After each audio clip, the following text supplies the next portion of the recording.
ये एक ऐसा सीक्रेट तरीका है जिसकी मदद से आप कम समय के अंदर अपने पूरे के पूरे सिलेबस को खत्म कर सकते हो और उसके साथ साथ अपने मार्क्स को बहुत हद तक इंक्रीज भी कर सकते हो। तो हाय एवरीवन, मैं हूं आप सभी का अपना प्रशांत भैया। देखो, बहुत सारे स्टूडेंट्स की ना एक सबसे बड़ी प्रॉब्लम इस समय पर आ रही है और वो प्रॉब्लम ये है ना कि अभी तक बहुत सारे चैप्टर्स उनके छूट चुके हैं, जिसकी वजह से वो सारे चैप्टर्स उनकी बैकलॉग बन चुके हैं। अब दिक्कत क्या है ना, एक तो टाइम कम बचा है और इतने कम टाइम के अंदर इतने सारे सिलेबस को कवर करना है और एग्जाम भी एकदम पास आ गए हैं। तो क्या ऐसा कोई तरीका है जिसकी मदद से कम समय के अंदर बहुत सारे सिलेबस को बेहतरीन तरीके से कवर किया जा सकता है? तो उसका आंसर है यस। एक सिंपल सा कुछ स्टेप्स का प्रोसेस होता है, एक ऐसे स्टेप का प्रोसेस जिससे कि आप सिलेबस भी कंप्लीट करोगे, मार्क्स भी अच्छे आएंगे और हर एक टॉपर इसी टेक्निक को फॉलो करता है, जो कि आज मैं आपको बताने वाला हूं। पर उस टेक्निक को बताने से पहले एक सिंपल सी स्टोरी सुनना। इमेजिन करो, आपके घर में आपका कोई छोटा भाई या छोटी बहन है जिसको कि आप डेली बोलते हो कि यार तू ना पढ़ाई कर ले, तू ना मेहनत कर ले, क्योंकि अगर तूने 95% स्कोर कर दिया ना तो तुझे ना 2 लाख रुपए मिलने वाले हैं, है ना। इमेजिन करो, कोई इंसान आपके पास आता है और आपसे बोलता है अगर आपका ये जो छोटा भाई या छोटी बहन है अगर ये अच्छे मार्क्स लेकर आएगा तो इसको 2 लाख रुपए से ज्यादा का इनाम मिलेगा। अब तुम क्या करोगे? तुम डेली अपने छोटे भाई छोटी बहन से बोलोगे यार जाके पढ़ाई कर ले क्योंकि तुझे ना इनाम मिलेगा, इनाम मिलेगा। अब इमेजिन करो, तुम्हारा छोटा भाई या छोटी बहन डेली पढ़ाई नहीं कर रहा है, वो घूमे जा रहा है, इधर उधर खेले जा रहा है। क्यों? क्योंकि उसे उस 2 लाख रुपए की वैल्यू नहीं पता। उसे क्या पता कि 2 लाख रुपए क्या होते हैं, जिस वजह से वो इग्नोर कर रहा है और पढ़ाई नहीं कर रहा। बट तुम्हें तो पता है 2 लाख रुपए की वैल्यू। अब ये स्टोरी पता है मैंने आपको क्यों बताई? ये स्टोरी आपकी और मेरी है। मैं तुमसे हर रोज आकर बोल रहा हूं कि मेहनत कर लो यार, एफर्ट्स लगा लो यार, अपना बेस्ट लगा दो, क्योंकि आगे जो तुम्हें रिवॉर्ड मिलने वाला है ना उसके बारे में तुम्हें भी नहीं पता, है ना। अभी क्या है ना, इन क्लासेस को हमने बहुत हल्के में ले रखा है, पर ये जो क्लासेस होती है ना, ये आगे का हमारा फ्यूचर डिसाइड करता है। और वो फ्यूचर कुछ 1-2 लाख रुपए नहीं है, वो फ्यूचर करोड़ों में हो सकता है तुम्हारा, अगर तुम अच्छे से पढ़ लेते हो तो, है ना। इसलिए वो बड़ा भाई मैं हूं और तुम हो मेरे छोटे भाई बहन, और इसलिए मैं बोल रहा हूं सबसे पहले अपना जो गोल है ना उसको क्लियर रखो अपने दिमाग के अंदर। और अभी फटाफट से जो भी आपका गोल है, 95 लाना, 98 लाना, 100% लाना, उस गोल को कमेंट में आज लिख देना। उसको लिखना है ना, और बोलना है yes I will do it. ये करना पड़ेगा आज। सबसे पहली चीज है अपना गोल क्लियर रखो, है ना। सिलेबस अगर कंप्लीट करना है, पहले गोल तो हो, मकसद तो हो, लक्ष्य तो हो। अगर लक्ष्य क्लियर है तो अब आ जाओ आगे। अब करना क्या है? सबसे पहले देखना, हमें स्टार्टिंग में क्या करना पड़ेगा, फाइंड योर प्रॉब्लम्स। हमें हमारी सारी की सारी प्रॉब्लम्स को ढूंढना पड़ेगा। जैसे इमेजिन करो, तुम अभी तक क्यों नहीं पढ़ पाए, तुम्हारी ये बैकलॉग्स जो है वो क्यों रह गई, क्या है उसका आंसर? कुछ पॉइंटर्स होंगे ना, सोचो, दिमाग लगाओ, दिमाग लगाओ।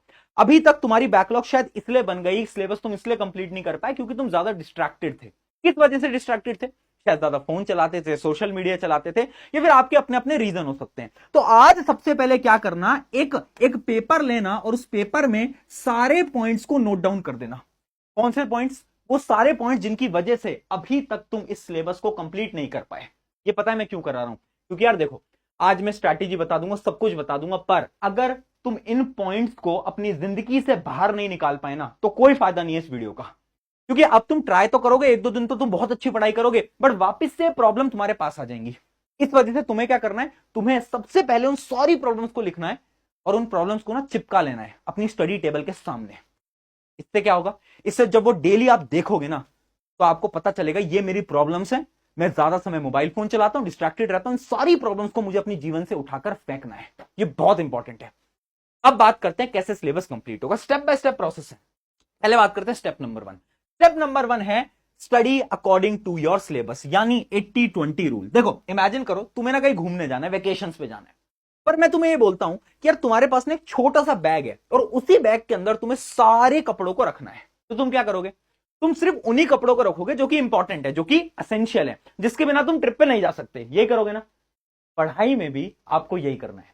80-20 रूल ये कहता है कि हर पेपर के 20% सिलेबस में से 80% मार्क्स के क्वेश्चन आ रहे होते हैं। यानी आपका चाहे कोई भी सब्जेक्ट हो, चाहे साइंस हो, मैथ हो, हर एक चैप्टर के ना कुछ इंपॉर्टेंट टॉपिक्स होते हैं, उन्हीं में से सवाल आते हैं। अब तुम्हें क्या करना है, देखो 2 टाइप के तुम्हारे टॉपिक्स होंगे। कैसे? एक तो वो जो कि तुम्हारी बैकलॉग्स हैं, इमेजिन करो वो चैप्टर्स जो कि तुम्हारे पीछे छूटे हुए हैं, और कुछ चैप्टर्स वो होंगे जो कि अभी के समय पर चल रहे होंगे, स्कूल के अंदर, कोचिंग के अंदर, ट्यूशन के अंदर। तो जो अभी के समय पर चल रहा है ना उस पर तो तुम्हें एकदम फोकस लगाना है, एकदम डिटेल में पढ़ना है, जैसे कि तुम्हें स्कूल या कोचिंग या ट्यूशन के अंदर पढ़ा रहे हैं, है ना। पर ये जो बैकलॉग है ना, इनका पता है तुम्हें क्या करना है, इनमें तुम्हें लगाना है 80-20 रूल। यानी तुम्हें सब कुछ नहीं पढ़ना, तुम्हें कुछ ट्रिक्स निकालनी है। ट्रिक्स कैसे?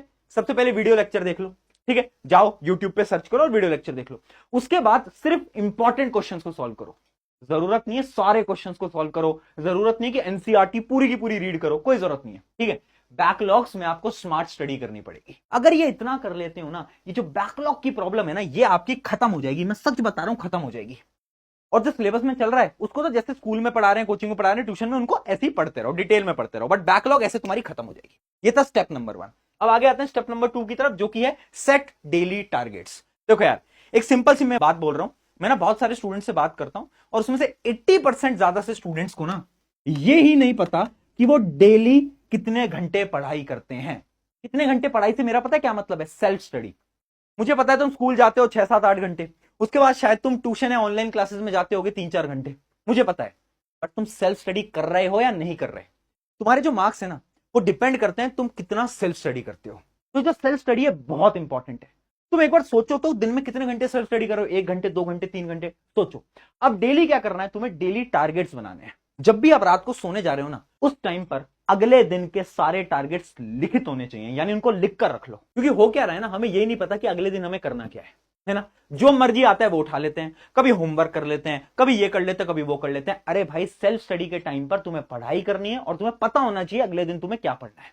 मैं ये नहीं बोल रहा टाइम टेबल बनाओ, टाइम टेबल बनाना तो एकदम मूर्खता है, टाइम टेबल नहीं बनाना होता। तुम्हें बस डेली टारगेट्स पता होने चाहिए कि अगले दिन तुम्हें करना क्या है। ये था स्टेप नंबर 2। आगे बढ़ते हैं स्टेप नंबर 3 की तरफ, जो कि है कल कब पढ़ेंगे। Very important. देखो, हम क्या बोलते हैं खुद से, यार आज नहीं हो पाया, कल करेंगे, नहीं नहीं परसों करेंगे, नहीं नहीं परसों करेंगे। कल कब?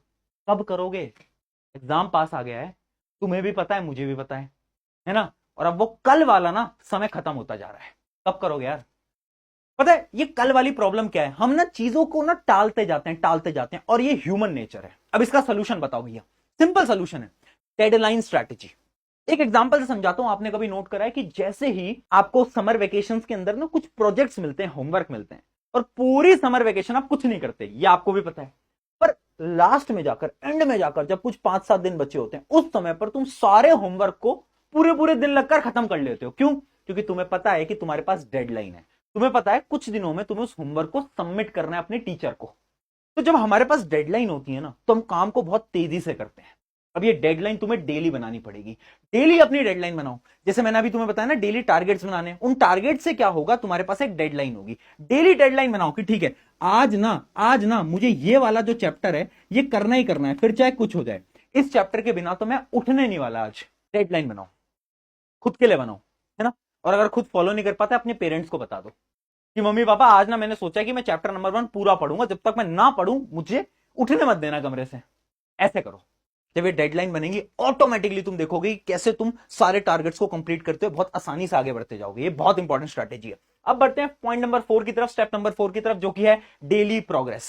देखो, अपनी डेली प्रोग्रेस को ट्रैक जो नहीं करेगा ना, वो कभी भी आगे नहीं बढ़ पाएगा।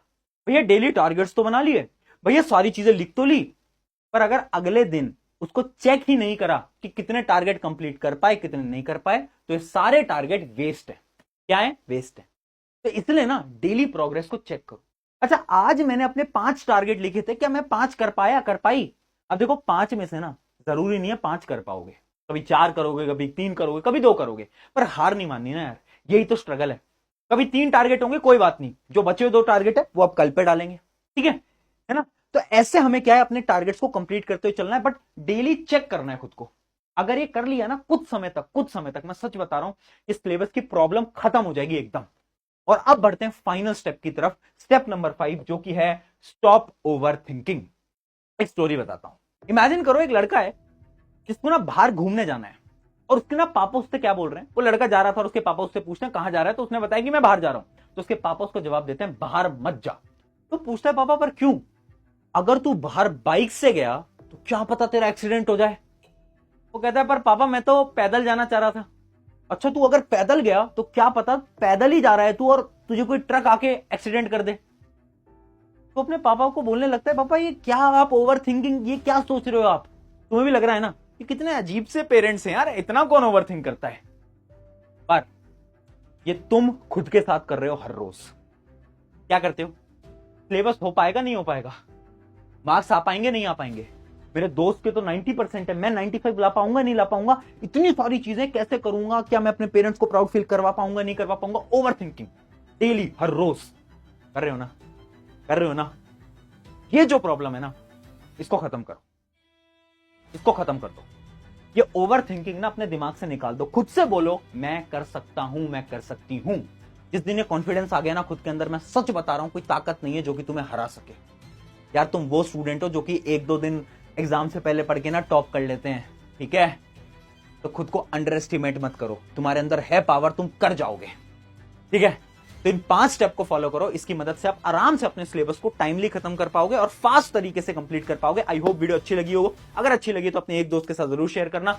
मिलते हैं किसी नेक्स्ट वीडियो के अंदर। Take care.